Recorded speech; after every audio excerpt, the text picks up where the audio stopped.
దేవుని నామానికి స్తోత్రం కలుగునుగాక. జ్ఞానవాక్కు కార్యక్రమానికి పరిశుద్ధాత్మ దేవుడు మరి ప్రేమ సహవాసం తరపున అందరికీ ఆహ్వానాన్ని తెలియజేస్తూ ఉన్నారు. ప్రియులరా, ప్రసంగి గ్రంథంలో భక్తుడైన సొలొమోను రీతిగా వ్రాసాడు. 12వ అధ్యాయం 10వ వచనములో, ప్రసంగి ఇంపైన మాటలు చెప్పుటకు పూనుకొనెను. చిన్న ప్రార్థన చేసుకుందాం. పరిశుద్ధాత్మ దేవుడా, మీకు వందనాలు, స్తోత్రాలు చెల్లిస్తూ ఉన్నాం నాయన. ఇంతవరకు సజీవంగా ఉంచిన నీ ప్రేమను బట్టి మీకు వందనాలు. ఆత్మ తండ్రి, మీరు రండి నాయన, మీరు మాట్లాడండి, మీ వాక్కు విడుదల చేసి మహిమ పొందండి. ఈ ప్రజలను మీరు దర్శించి బలపరిచి వర్ధిల్ల చేయండి. యేసు నామములో ప్రార్థిస్తున్నాం తండ్రి, ఆమేన్. మరి ప్రసంగి అనే మాటకి అక్కడ 10వ వచనంలో the preacher sought to find acceptable words అని ఉంది. అంటే ఇంపైన మాటలు. ఈరోజు మన ధ్యాన భాగం ఇది. ఇంపైన మాటలు. మరి ఇంపైన మాటలు అంటానికి యాక్సెప్టబుల్ వర్డ్స్ అంటే అంగీకరించదగిన మాటలు. అంగీకరించదగిన మాటలు ఉంటాయి, అంగీకరించలేని మాటలు కూడా ఉంటాయి. కానీ ప్రసంగి ఎప్పుడు మాట్లాడిన సొలొమోను గారు అందరూ అంగీకరించే విధంగా మాట్లాడేవాడంట. అతనికి ఉన్నటువంటి జ్ఞానాన్ని కానీ అతను మాట్లాడే వాక్కులను కానీ ఎవ్వరు ఎదిరించలేకపోయారు అని దేవుని వాక్యంలో వ్రాయబడుతూ ఉంది.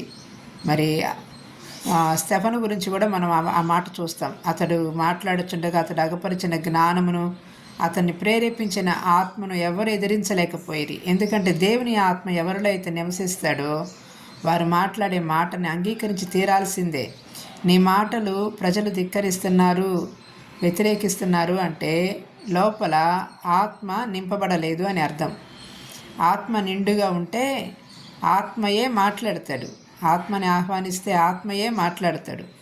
కాబట్టి ఆత్మ మాట్లాడితే దాన్ని అందరూ అంగీకరిస్తారు. అందుకనే సొలొమోను యొక్క కీర్తి, ప్రసిద్ధి ఎంత దూరం వెళ్ళిపోయిందంటే షేబా దేశపు రాణి కూడా తన గంధవర్గాలు ఇంకా కొన్ని విలువైన వస్తువులు పట్టుకొని ఆయన మాటలు వినటానికి వచ్చి, ఆయనకి సొలొమోను మహాధనవంతుడే అయినప్పటికీ కూడా ఆయనకి గిఫ్ట్గా అవి ఇచ్చి, ఆమె రాణిగారు కాబట్టి ఇంకా కొన్ని మాటలు వింటే బాగుండని ఆయన దగ్గర కొంతకాలం పాటు ఉండి, సొలొమోను, నీ గురించి నేను విన్నది మహారాజా, నేను చాలా తక్కువే విన్నాను, కానీ ఇక్కడికి వచ్చి చూస్తే నీ సముఖము నుండి మరి నీ జ్ఞానవచనాలు వినేటువంటి నీ సేవకులు ధన్యులు అని ఆయన్ని పొగిడి వెళ్ళింది.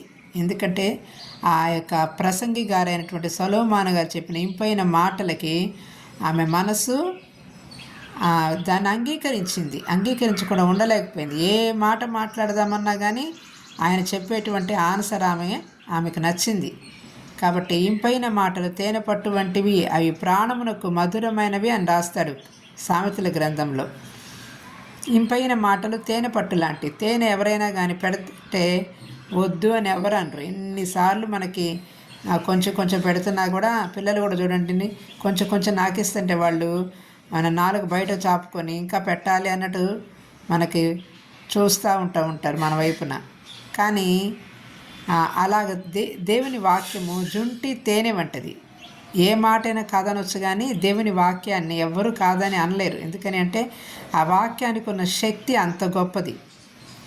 మరి ఇంపైన అనేటువంటి పదం ఇంకో చోట కూడా కనపడుతుంది ఎస్తేరు గ్రంథంలో. ఆ చిన్నది అతని దృష్టికి ఇంపైనది అని. ఎంతోమంది చిన్నవారు ఎంతోమంది కన్యకలు వచ్చినా రాజుగారు ఈ చిన్నదాని మీదే మనసు పోవటానికి కారణం ఏంటంటే ఈమె అంగీకరింపబడింది అతని హృదయంలో. ఈమె యొక్క క్రియలు, ఈమె యొక్క చూపులు, ఈమె యొక్క ప్రవర్తన అంతా ఆయనకు నచ్చింది. కాబట్టి ఈమెని ఆయన అంగీకరించి తన రాణిగా చేసుకున్నాడు. నీవు ఇంపైన వ్యక్తివైతే దేవుని దృష్టికి దేవుడు నిన్నేం చేస్తారంటే ఆయన రాణిగా, ఆయన రాజ్యం ఒకటో రాబోతూ ఉంది భూమి మీద.